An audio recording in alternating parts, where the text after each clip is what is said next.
pledge allegiance to the flag of the United States of America and to the republic for which it stands, one nation, under God, indivisible, with liberty and justice for all.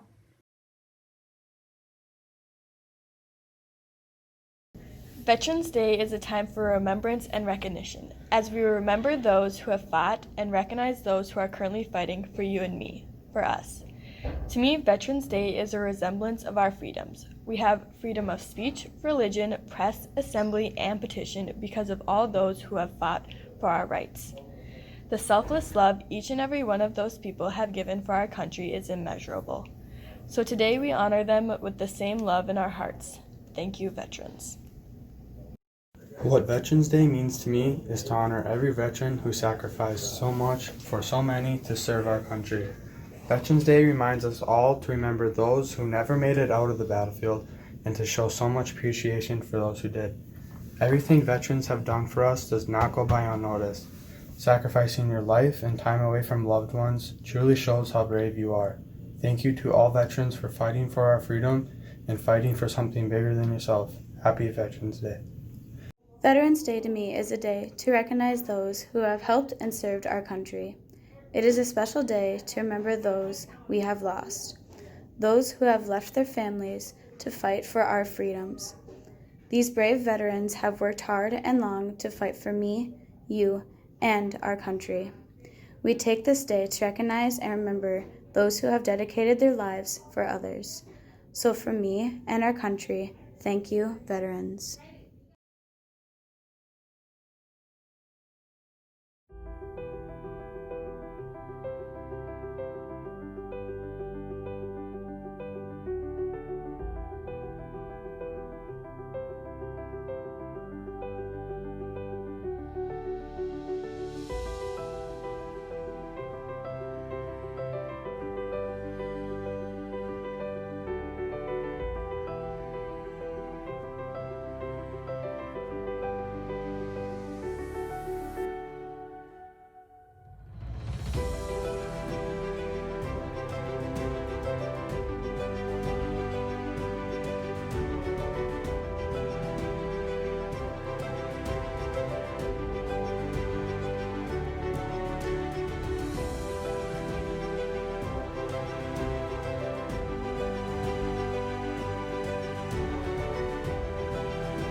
Dorothy Anderson was born on November 8, 1924, in a small town called Holt, Minnesota. She lived there for a few years before her family moved to Middle River, Minnesota. After graduating in 1943, Dorothy decided to attend Moorhead State Teachers College to pursue a degree in education. After her first year there, her friend Grace and her decided to move to Dearborn, Michigan for the summer to join the war effort as riveters. The jobs that were offered then were these plants that had made cars. Like Ford converted that into a government defense plant. Chrysler was there. Oh, my job was to be a riveter. Big sheets of, I'll call it metal, were just wheeled in on a stand, and my job was to rivet two parts together, and it didn't take much to get these big sheets riveted. Then they would go on a conveyor belt, and there'd be another one just immediately, and that's what you did all day. To us, it's just like one big slab of metal, but they were part of planes that were called the Helldivers. The Navy got it, and they told us, or it was written later, that we as America was in war. We weren't doing real well for a while, and the generals and those men had gotten together and just realized that they had to do something different, so they changed their tactics, and it became an air battle, and they depended on planes, and they say it was planes that won the war. After her time as a riveter, Dorothy went on to finish her education and become a school teacher. It was always my desire that I wanted to be a teacher because I had the most wonderful first grade teacher. If I could have taken her home, I would have done that. After a few years of teaching, Dorothy married her husband, Dean, and they had one daughter, Kim.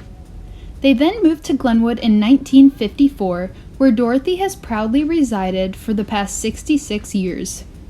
Despite raising a family, Dorothy didn't let that stop her from getting involved in her community through the Title program. It was a good program. It was a supplemental thing where you worked with the classroom teacher, and you helped her, but you basically helped the kids that really needed extra help, but so the teacher could just go on with the rest of the class.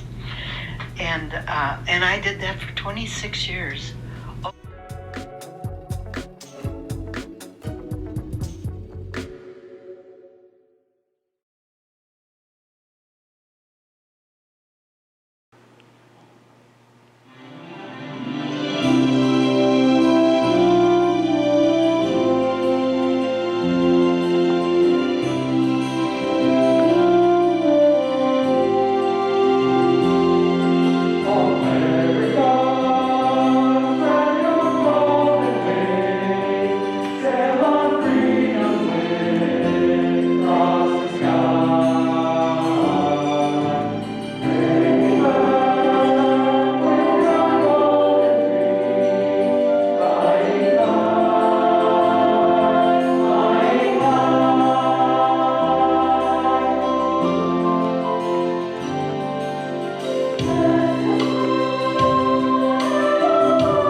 Minnewaska band family, we would like to thank our veterans and their families for their service and the sacrifice that you give every day. Thank you very much. Happy Veterans Day.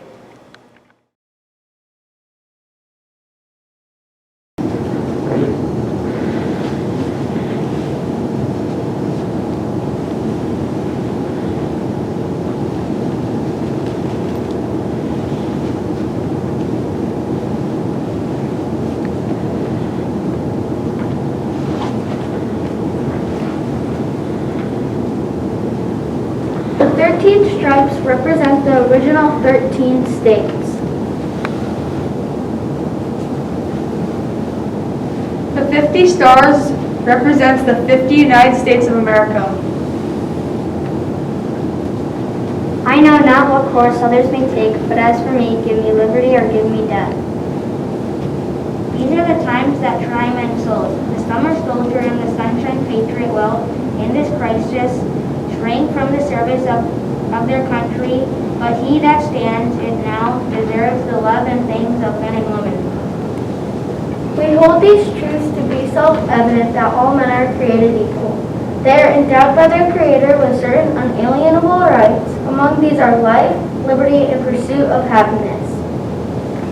We, the people of the United States, in order to form a more perfect union, establish justice, ensure domestic tranquility, provide for the common defense, promote the general welfare, and secure the blessings of liberty to ourselves and our posterity, to ordain and establish this Constitution of the United States of America. Congress shall make no law respecting an establishment of religion, or prohibiting the free exercise thereof, or abridging the freedom of speech, or of the press, or the right of the people peaceably to assemble and to petition the government for a redress of grievances. The basics of our political system is the right of people to make and to alter their constitution of government. My God, how little do my countrymen know that what precious blessings are in possession of, and which no other people on earth enjoy. 7 years ago, our fathers brought forth from this continent a new nation, conceived in liberty and dedicated to the proposition that all men are created equal. Give me your tired, your poor, your huddled masses, yearning to breathe free, the wretched refuse of your teeming shore. Send these, the homeless, tempest-tossed, to me. I lift my lamp beside the golden door. Ask what not for your country can do for you, but what you can do for your country. I have a dream that my 4 little children will one day live in a nation where they will not be judged by the color of their skin, but by the content of their character.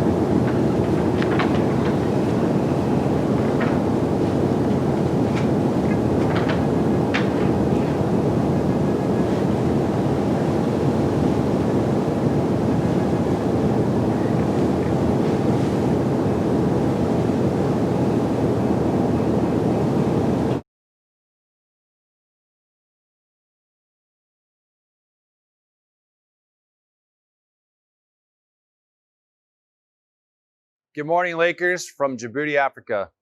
Let me begin by sharing how much I miss all of you and I think about home all the time. So it's an honor to be with you today.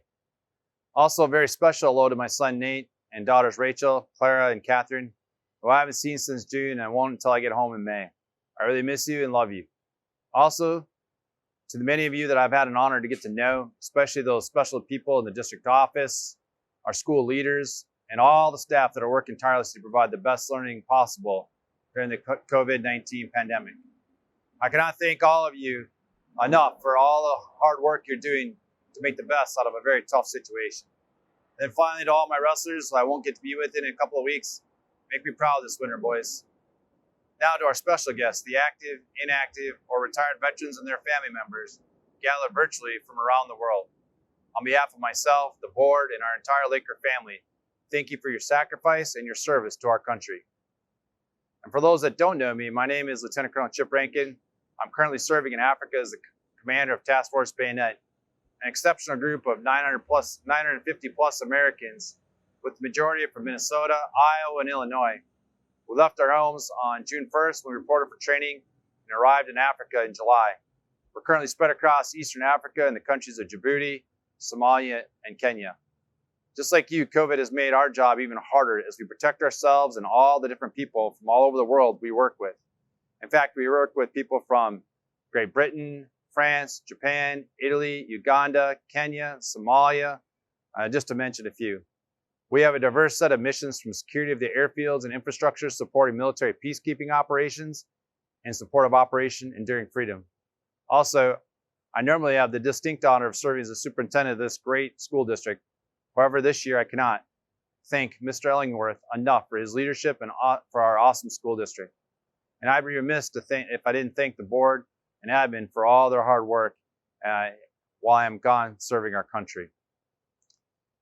Even though we are not able to follow our normal tradition of physically hosting our veterans, we are happy to gather virtually today in reflection and gratitude as we recognize those great Americans who stood up and served our nation. It is fitting that today, Veterans Day, originated to commemorate the arrival of peace. First known as Armistice Day, it marked the silencing of the guns of World War I on the morning of November 11, 1918. In the 102 years since, the day has evolved into a day for Americans to honor all veterans, living and dead, whether they served in wartime or not. First and foremost, Veterans Day isn't just for veterans. It's a special event for all Americans to be thankful for the opportunity to live in the greatest country our world has ever witnessed. That being said, it comes at a cost. Freedom isn't free. Veterans have paid it since its inception on July 4th, 1776, and continue to this day. Thus, it's really important that we take a break from our jam-packed lives to remember all those that have paid for our freedom and to thank their family members, neighbors, community members, and those special people that have paid for these precious freedoms. The attacks on the World Trade Center and the Pentagon serve as recent examples of those that desire to break our American spirit. However, we responded and we rebuilt as our veterans ensured we kept us safe and defended our freedoms. Throughout our country's history, we've had times that we witnessed divide, be it on difference in values or beliefs or social issues. But it's the very freedom of speech that the veterans defended both at home and abroad. In fact, I'd like to share this very brief poem to illustrate what I am talking about. Written by a Marine Corps chaplain. Veterans Day by Father Dennis Edward O'Brien, USMC. It is a soldier, not the reporter, who has given us the freedom of press. It is a soldier, not the poet, who has given us the freedom of speech. It is a soldier, not the campus organizer, who has given us the freedom to demonstrate. And it is a soldier who salutes the flag, who serves beneath the flag, and whose coffin is draped by the flag. It was veterans like these throughout our history who have sacrificed 4th of July's, pontoon parades, deer hunting, holidays like Thanksgiving and Christmas that keep us safe as we enjoy our freedoms. While we are rightly to commend those veterans who have known the horrors of combat, those of us who have worn the uniform or continue to wear it today, our first mission is to deter war. To maintain readiness so potential enemies think twice or three times if they consider doing harm to our nation or others. We ready ourselves for war so that war becomes less likely. As we end our ceremony today, I think it's important to point out ways in which you can honor those who have served, not just in the military, but in our police force, our firefighters, our first responders who give their time and their talents each day. In addition, I'd like to recognize all those gathered today for our spouses and children and siblings and relatives of those who serve and to who are forced to sacrifice in order to support their loved one who has served. So in order to extend the respect to those that I have mentioned, I challenge each of you to do something very simple. Just simply like standing and removing your hat or stocking cap during the national anthem. Or when a flag walks by in a parade, stand up. Treat the graves and monuments and tributes dedicated to veterans and those who have passed with honor and respect. And always keep in mind, the government decides who and where we choose to use our military. Those in uniform follow those orders. If you don't agree on where and when, then vote, just like we did last week. But always thank and respect those who serve. And finally, Lakers, take this time this week to call those who you know have served by saying a special thanks. I would be honored to hear about their service. Finally, in honor of those who gave the ultimate sacrifice in our country's service, and to all those who have passed since their service, in honor of our most recent service members who have given their full lives, I'd like to take just a couple seconds of silence to think about all the veterans we've lost since our last Veterans Day program this last year. And to all their family members, thank you, and thank you for supporting them as they serve. So Lakers, as we end today's Veterans Day program, I just want to remind you that we're Lakers. We respect our veterans, we respect our flag, and we respect each other. That's part of our Laker pride. So today, when you get a chance and you go home, place that special phone call to grandma, grandpa, aunt, uncle, brother, sister, dad, or that distant neighbor that you know, or relative that you haven't talked to, but thank them for their service. Maybe get to hear about their service and what they did. And I can't wait to get home and see all of you, but just do your part. And finally, class of 2021, just a reminder, you're Lakers. This is your last 5 months of school. And remember all the things you learned, and most importantly, where you come from. Where we come from, we stand up for the national anthem. We respect our flag. We respect our veterans. And we're proud to call ourselves Americans. So make sure you live up to those values each and every day as you prepare to graduate and become Laker alumni. Thank you. Thank you for all you're doing back home. Keep up the great work, and go Lakers.